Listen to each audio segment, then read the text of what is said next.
এই বাসাটাতে ভাড়া থাকে। আমাদের যে উল্টো পাশের বাসাটাতে ওখানে একটা কাপল ভাড়া থাকে। ওখানে যে কাপলটা আছে না, ওখানে ভাবিটা না চাকরি করে, আর ভাইয়াটা বাসায় থাকে। বাসায় থেকে সারাদিন কি যেন করে, আর হচ্ছে আমাকে দেখলেই খালি কি এটা? মানে আমাকে দেখলেই খালি কি করে কেন? আরে আপনারা বুঝতে পারছেন না আমি কি বলছি। ছাইয়া ছাইয়া না, গিয়ে কেসুলটা।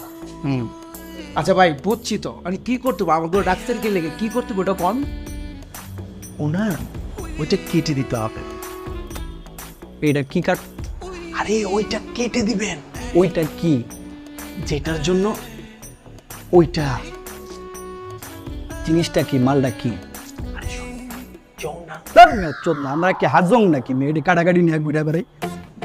প্রথম কথা হচ্ছে আমি চোদ্দা না, আর দ্বিতীয় কথা হচ্ছে হাজমের যে কাজটা ওইটা হয়ে গিয়েছে। উনি তো বড় আমাদের সমান, ওই কাটানা তো একেবারে কেটে দিতে হবে পুরোপুরি।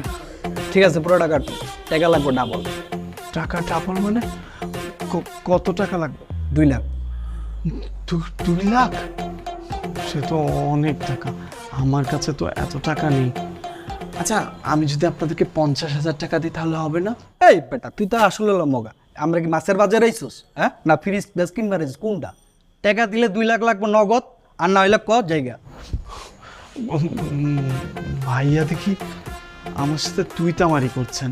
এটা আমার সর্বোচ্চ ভদ্রবাসের তলকে কথা বলতেছি, বুঝতে না? ও আচ্ছা, তাহলে আমিও আপনাদেরকে তুই করে বলি। এক থাবন মেয়েরা কান ফাড়াই ফেলাম, ওই মুরজ্জা ফেলাই দিন। কোন কথা কবার আছে সেই কথাটা কর। টাকা লাগবে 2 লাখ নগদ, যদি দেস তাহলে আমি কাজটা করবো, নাইলে আমি গেলাম। না না না না, চাই না চাই না। আচ্ছা ঠিক আছে, 2 লাখই নিয়েন, কিন্তু আমাকে একটু বাঁচান প্লিজ। সব কারে মানুষ বলছো?